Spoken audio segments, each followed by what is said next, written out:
Bunga di Batu Cadas. Audiobook oleh Novel Silat. Jilid 7 Part 4. Wajah Raden Juiring pun menjadi semakin tunduk. Karena itu, berkata Kiai Danatirta lebih lanjut, pikirkanlah sebaik-baiknya. Di manakah kau akan berdiri? Tentu kau tidak akan dapat menjawabnya sekarang. Aku tidak mau kau mengambil keputusan yang tergesa-gesa. Hal ini akan menyangkut masalah yang sangat luas bagimu. Juiring menarik nafas dalam-dalam. Namun sementara itu Juiring, aku ingin memberitahukan kepada kalian, bahwa aku berniat untuk menghubungi Pangeran Mangkubumi atau orang-orangnya di Sukawati. Aku ingin mendapat penjelasan, apakah yang telah mereka lakukan, karena menurut pendengaranku, mereka telah mempersiapkan diri jika terjadi sesuatu. Juiring pun kemudian mengangkat wajahnya. Dengan ragu-ragu ia, berkata, "Ayah, aku memang menjadi bingung sekali. Tetapi pada dasarnya aku adalah salah seorang yang lahir dan dibesarkan di atas bumi Surakarta. Itulah yang mendorong aku untuk mencintai tanah ini. Meskipun aku wajib mencintai ayah dan ibunda, tetapi apakah salahnya bahwa aku tidak menempuh jalan yang sama seperti yang dilakukan oleh ayahanda Pangeran Ranakusuma? Apalagi seperti ibunda Galihwarit." Kiai Danatirta mengangguk-angguk. Namun ia masih berkata, "Kau tergesa-gesa Juiring. Jika aku mengambil sikap itu adalah sikap Padepokan Jati Aking. Tetapi aku tidak mengharuskan kau bersikap seperti aku. Aku tidak akan marah dan apalagi mengingkari kau sebagai murid dan anak angkatku. Aku menghargai perbedaan pendirian. Jika kita memang harus menempuh jalan yang berbeda, kita akan berjalan di atas jalan kita masing-masing. Tetapi jika kita bersetuju untuk menempuh satu jalan, aku akan senang sekali. Ayah, aku seolah-olah tidak mempunyai tempat lagi di rumah ayahanda Pangeran Ranakusuma. Karena itu, aku tidak akan dapat berada di dalam lingkungannya." "Apakah itu alasanmu? Sekedar untuk menempatkan diri dalam lingkungan yang baru karena kau kehilangan tempat di lingkunganmu yang lama?" "Tidak ayah, bukan itu. Tetapi aku merasa bahwa aku tidak sesuai lagi dengan lingkungan ayahanda bukan karena aku disingkirkan, tetapi juga karena sikap ayahanda terhadap kumpeni dan pengaruhnya." "Jadi bukan semata-mata sebuah luapan dendam terhadap kedudukanmu dalam keluargamu?" "Sama sekali bukan ayah." Kiai Danatirta menarik nafas dalam-dalam. Lalu, meskipun demikian kau masih mempunyai kesempatan yang panjang untuk memikirkannya. Kiai Danatirta berhenti sejenak, lalu, sementara itu, hubungan yang aku inginkan dengan Sukawati, akan aku teruskan. Sejenak Kiai Danatirta termangu-mangu. Namun kemudian katanya selanjutnya, "Anak-anakku. Aku ingin kalianlah yang pergi ke Sukawati. Apalagi setelah aku mendengar isi hati Juiring." Sambil berjalan ke Sukawati ia dapat berpikir dan memperbincangkan kedudukannya di dalam lingkungannya dengan Kau Buntal. "Bersikaplah jujur terhadap diri sendiri, sehingga semua tindakan yang akan kalian lakukan adalah tindakan yang berakar di dalam hati." Kedua anak muda itu tidak menjawab, "Apakah kalian sanggup melakukannya?" Buntalah yang lebih dahulu menjawab meskipun nada suaranya agak dalam, "Tentu kami akan bersedia ayah. Seperti yang selalu ayah pesankan kepada kami, bahwa tanah yang kami injak, air yang kami minum dan butir-butir beras yang kami makan adalah bagian dari bumi yang mengandung kami, seperti seorang ibu yang mengandung dan kemudian membesarkan anaknya. Adalah wajib bagi kami untuk berbuat sesuatu terhadapnya sesuai dengan tuntutan keadaan dan kemampuan kami masing-masing." "Bagus Buntal." Kiai Danatirta mengangguk-angguk, "Jika demikian, aku percaya kepada kalian berdua. Kalian adalah anak-anakku yang akan pergi ke Sukawati. Aku sudah tidak sangsi lagi. Jika Pangeran Mangkubumi tidak ada, maka bertemulah dengan orang-orang yang dipercayanya atau Ki Demang di Sukawati." "Bagaimana kami dapat menghadap Pangeran Mangkubumi ayah?" Kiai Danatirta mengerutkan keningnya. Dalam keadaan seperti ini, tentu setiap orang mempunyai prasangka terhadap orang-orang yang tidak dikenalnya. Karena itu, setelah merenung sejenak, maka Kiai Danatirta pun berkata, "Kau harus menemukan jalan yang tepat. Jika tidak, kau tidak akan sampai padanya." Orang itu berhenti sejenak, lalu, "Aku mempunyai seorang sahabat yang tinggal di Sukawati. Aku berharap bahwa ia pun ikut di dalam arus pergolakan yang telah terjadi di daerah itu.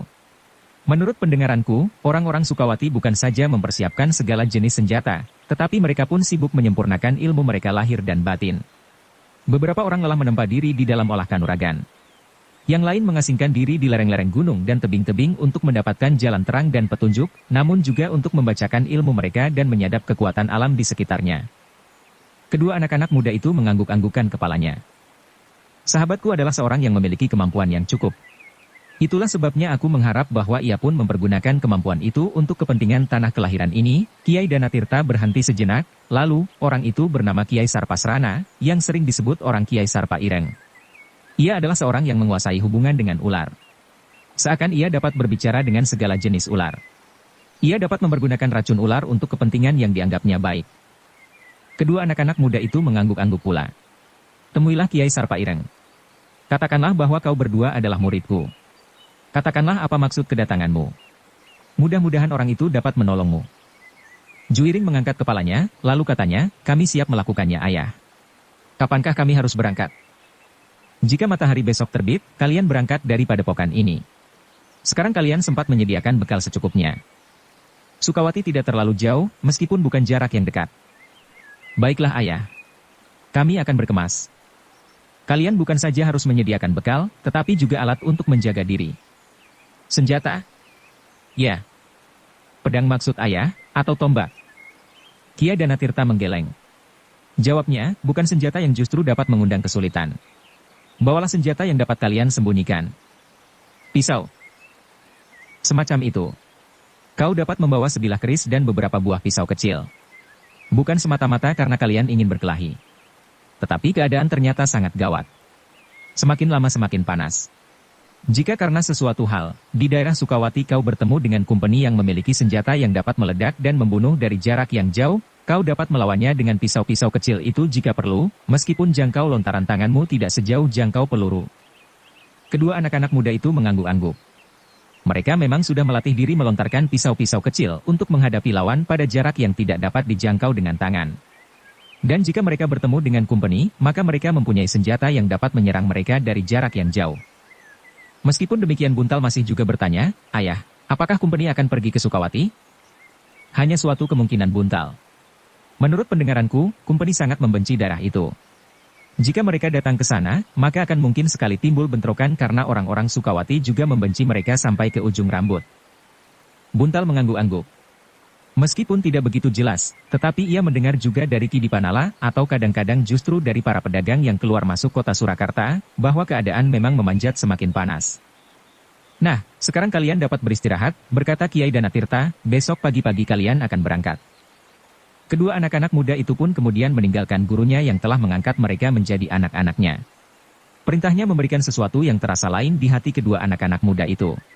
Jika selama ini mereka ditempa untuk melatih diri di dalam ruangan yang tertutup dan hampir tidak dilihat orang lain, maka kini mereka mendapat tugas untuk pergi keluar dari lingkungan mereka, meskipun tugas itu sekedar tugas yang pendek dan hampir tidak memerlukan kemampuan apapun juga. Karena mereka hanya sekedar pergi untuk menemui seseorang seperti jika mereka di hari-hari yang senggang mengunjungi kakek dan nenek di padukuhan lain. Selagi mereka berdua berada di bilik mereka, maka kedua anak-anak itu pun mulai berbincang. Meskipun Kiai Danatirta tidak menyebutkan dengan jelas, tetapi mereka sudah dapat menangkap maksud gurunya menyuruh mereka berdua menghadap Pangeran Mangkubumi atau orang yang dianggapnya berwenang. Apa yang akan kita katakan? Bertanya Buntal. Kita akan berterus terang. Kita akan menyerahkan semuanya kepada Pangeran Mangkubumi. Maksudku, kita menyediakan diri untuk melakukan segala perintahnya. Bukankah menurut tangkapanmu juga demikian yang dimaksud oleh ayah? Ya.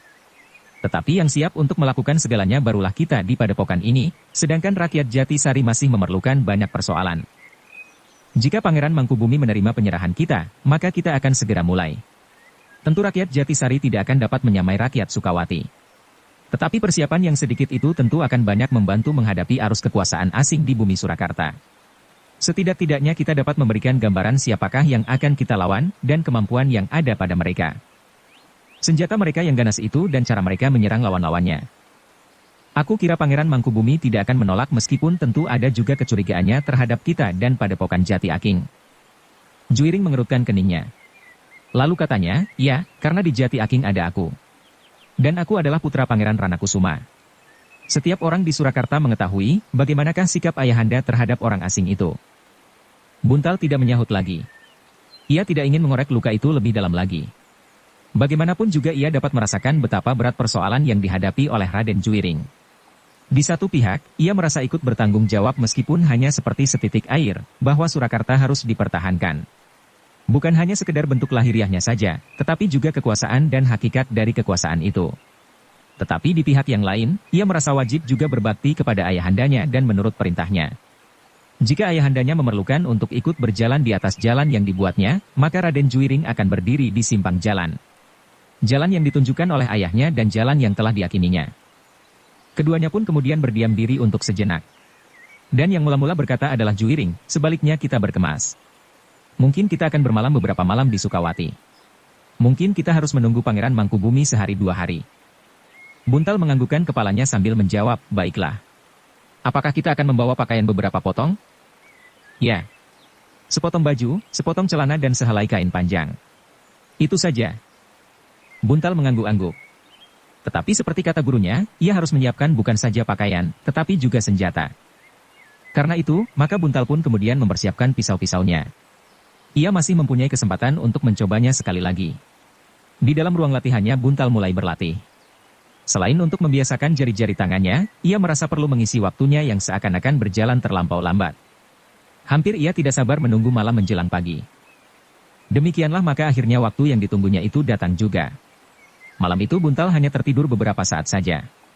Menjelang fajar ia sudah terbangun dan kemudian berwudu sebelum melakukan kewajibannya sebagai seseorang hamba yang mengakui adanya Tuhan. Tuhan yang Maha Pengasih lagi Maha Penyayang.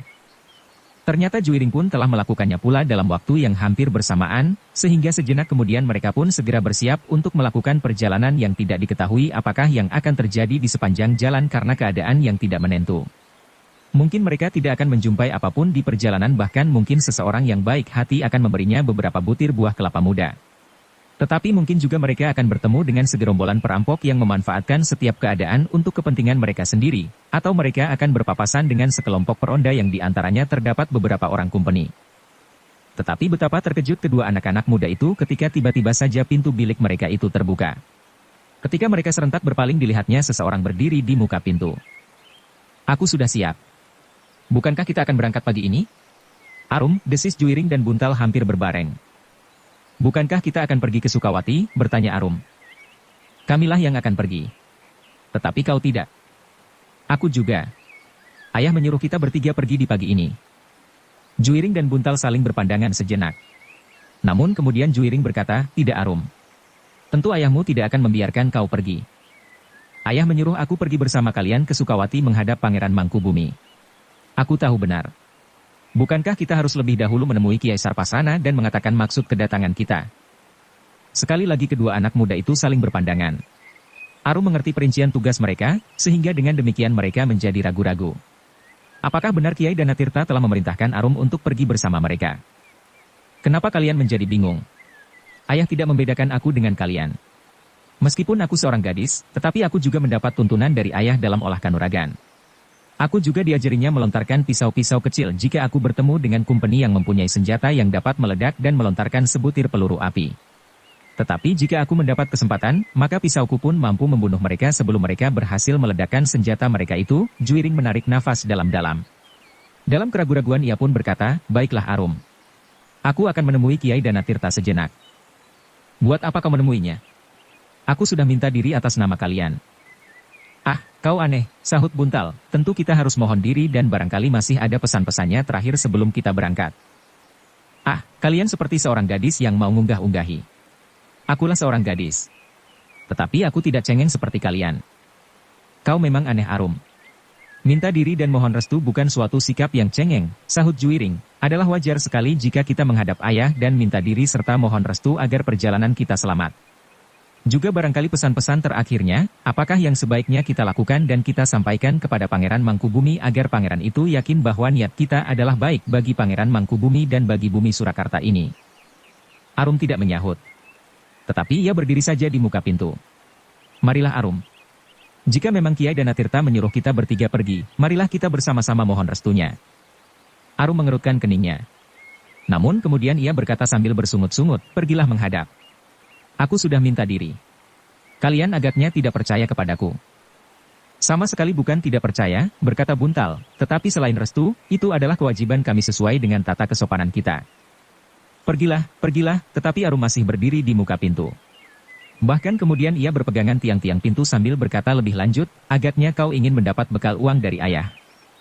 Kami tidak memerlukan uang. Jika demikian buat apa kalian menghadap? Sudah aku katakan, itu adalah kewajiban dan tata kesopanan." Arum menarik nafas dalam-dalam. Tetapi tanpa berkata sesuatu ia pun pergi meninggalkan kedua saudara angkatnya. "Apakah ia benar-benar sudah mendapat izin dari ayah?" bertanya Buntal. "Itulah yang kita sangsikan. Tetapi kenapa ia tahu betul tugas yang harus kita lakukan? Mungkin ia kemarin mengintip di balik dinding dan mendengarkan setiap kata yang diucapkan oleh Kiai Danatirta." Keduanya termenung sejenak. Namun kemudian keduanya pun tersenyum. "Memang, boleh jadi. Dan itulah kemungkinan yang terbesar. Demikianlah maka kedua anak-anak muda itu pun pergi menghadap Kiai Danatirta untuk minta diri karena langit sudah menjadi semakin terang. Sebentar lagi matahari akan merayap naik ke atas bukit. Dan hari pun akan menjadi semakin siang karenanya. Setelah mereka mohon diri, maka Juiring pun kemudian bertanya, apakah ayah memerintahkan Arum untuk pergi bersama dengan kami? Arum, kening Kiai Danatirta menjadi berkerut-merut. Kata yang diucapkan oleh Kiai Danatirta. Ya ayah. Tidak. Aku tidak menyuruhnya pergi. Tentu tidak. Ia seorang gadis meskipun ia mampu menjaga dirinya. Apalagi dalam keadaan yang gawat dan panas ini. Kedua anak muda itu saling berpandangan. Sebelum salah seorang dari mereka menjawab, Kiai Danatirta sudah bertanya, apakah Arum mengatakan demikian? Ya ayah. Bahkan Arum sudah siap dengan pakaian yang sering dipergunakan untuk berlatih. Kiai Danatirta merenung sejenak, lalu, di mana anak itu sekarang? Ia masih ada di dalam, jawab Juiring. Panggillah ia kemari. Juiring pun kemudian meninggalkan ruangan itu. Sejenak kemudian ia telah kembali bersama Arum. Duduklah Arum, berkata Kiai Danatirta kemudian dengan nada yang datar. Arum pun kemudian duduk sambil menundukkan kepalanya. Tetapi sekilas tampak bahwa wajahnya menjadi buram. Arum, berkata ayahnya kemudian, apakah kau akan mengikuti kedua kakakmu pergi ke Sukawati? Arum mengangkat wajahnya sejenak. Tetapi wajah itu kemudian tertunduk lagi. Kedua kakakmu mengatakan bahwa kau justru sudah siap untuk berangkat dan apakah aku telah menyuruhmu? Wajah Arum menjadi semakin muram. Sambil bersungut-sungut ia berkata, ayah tidak adil. Kenapa hanya anak laki-laki saja yang boleh pergi ke Sukawati? Ayah tidak memanggil aku dan menyuruh aku pergi bersama dengan Kakang Juiring dan Buntal. Untunglah bahwa kakakmu datang memberitahukan kepadaku bahwa kau akan ikut serta, bahkan katamu, akulah yang menyuruhnya. Kiai Danatirta berhenti sejenak, lalu, Arum. Jika ayah tidak menyuruhmu, tentu ayah mempunyai alasan. Bukan ayah membedakan murid-muridnya di dalam olah kanuragan, tetapi menurut kodratmu kau adalah seorang gadis. Adalah tidak pantas jika kau ikut menempuh perjalanan ini. Selain jalan yang akan dilalui oleh kedua kakakmu itu masih merupakan sebuah daerah yang gelap karena kita tidak tahu apa yang akan mereka jumpai, adalah juga tidak pantas jika kau pergi bersama mereka. Setiap orang di padepokan dan padukuhan ini mengetahui bahwa kedua anak muda itu sebenarnya bukan saudaramu yang sesungguhnya. Ah, apakah salahnya aku berjalan bersama kedua saudara angkatku? Aku menganggap mereka seperti saudaraku sendiri. Benar-benar seperti saudara kandung. Arum memandang ayahnya sejenak, namun kemudian kepalanya tertunduk lagi. Namun ia masih berkata, dan seandainya jalan yang akan dilalui itu gawat, apakah jalan itu dapat membedakan antara seorang laki-laki dan perempuan? Jika jalan itu gawat bagiku, maka jalan itu gawat juga bagi kedua kakakku. Atau barangkali ayah menganggap bahwa kemampuanku lebih rendah dari kemampuan kedua kakakku? Jika demikian, ayah pun tidak adil pula. Ah, pikiranmu selalu bergeser jauh dari persoalan yang sebenarnya sedang kita bicarakan. Bagaimanapun juga bahaya bagi seorang gadis menurut kodratnya adalah lebih besar bagi seorang laki-laki. Jika seorang laki-laki batas bencana bagi dirinya adalah mati, maka bagi seorang gadis masih ada lagi bencana yang lebih jahat dari itu, bencana yang akan menyiksa sepanjang umurnya. Aku mengerti ayah, tetapi aku tidak akan menyerahkan diriku untuk mengalaminya, karena aku akan memilih mati. Kadang-kadang yang terjadi bukan yang kita pilih Arum.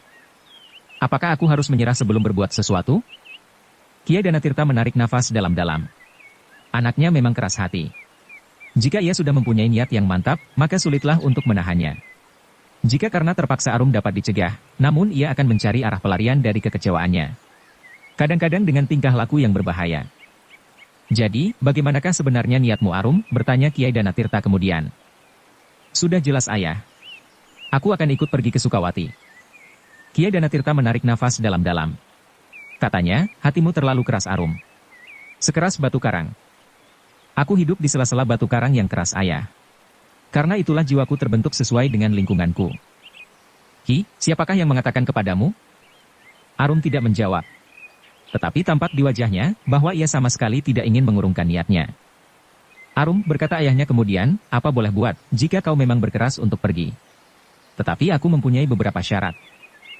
Apakah syarat itu ayah? Kau tidak boleh mengganggu tugas kakak-kakakmu.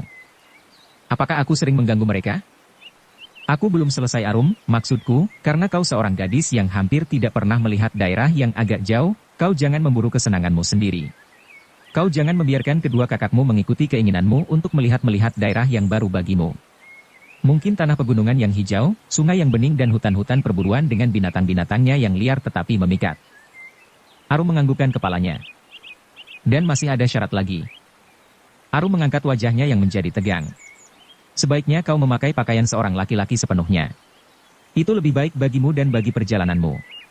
Hindarilah sejauh mungkin orang-orang padukuhan ini meskipun kita mengharap agar mereka tidak mengenalmu dalam pakaian yang tidak pernah kau pergunakan keluar rumah itu. Arum menarik nafas dalam-dalam. Masih ada lagi. Sebaiknya kau tidak berbicara di antara orang banyak, agar mereka tidak segera mengenalmu sebagai seorang gadis. Arum menjadi bersungut-sungut. Katanya seperti kepada diri sendiri, ternyata bahwa laki-laki mempunyai kesempatan lebih banyak dari seorang perempuan. Tidak Arum. Bukan itu maksudku. Ternyata aku harus menjadi seorang laki-laki. Kenapa aku tidak boleh bersikap dalam keadaanku yang sebenarnya? Jangan sekarang. Mungkin dalam keadaan yang lain. Arum masih saja bersungut-sungut. Tetapi ia pun kemudian berkata, jika demikian kehendak ayah, apa boleh buat? Tetapi aku akan ikut serta. Bagus, gumam Kiai Danatirta, namun kemudian, tetapi ambillah jalan yang lain dari jalan yang biasa kalian lalui.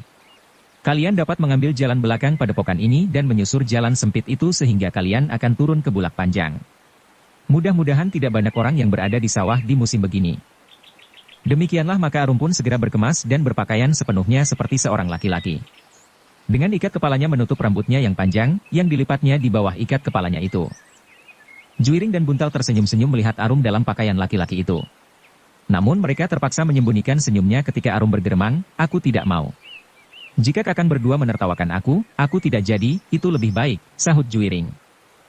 Maksudku, aku tidak jadi memakai pakaian ini. Aku akan memakai pakaianku yang paling baik, yang aku terima dari Surakarta. Biar saja ayah marah. Aku tidak peduli. Ah, jangan merajuk. Cepatlah. Hari sudah semakin siang. Kita akan kepanasan di perjalanan. Aku tidak takut kepanasan. Nah, ini suatu bukti bahwa tidak selalu seorang perempuan lebih lemah dari laki-laki. Juiring dan Buntal menahan senyum di bibir mereka. Namun Juiringlah yang kemudian berkata, sudahlah Arum. Marilah. Aku tidak menertawakan kau lagi. Ketiganya pun kemudian sekali lagi minta diri. Kiai Danatirta hanya dapat mengusap dadanya melihat anak perempuannya itu berjalan di antara kedua saudara angkatnya. Sikap Arum memang lebih mirip seorang anak laki-laki dalam pakaiannya itu, sehingga tentu banyak orang yang tidak dapat mengenalnya lagi. Bahkan mungkin gadis-gadis kawannya bermain pun tidak akan dapat segera mengenalnya. Ketika matahari hinggap di punggung pebukitan, ketiga anak-anak muda itu keluar dari regol butulan padepokannya diantar oleh Kiai Danatirta sampai ke jalan sempit di sebelah luar dinding halaman, sambil memberikan pesan-pesannya. Bersambung ke jilid 7 part 5. Dukung kami dengan subscribe, follow, like, komen dan share. Terima kasih.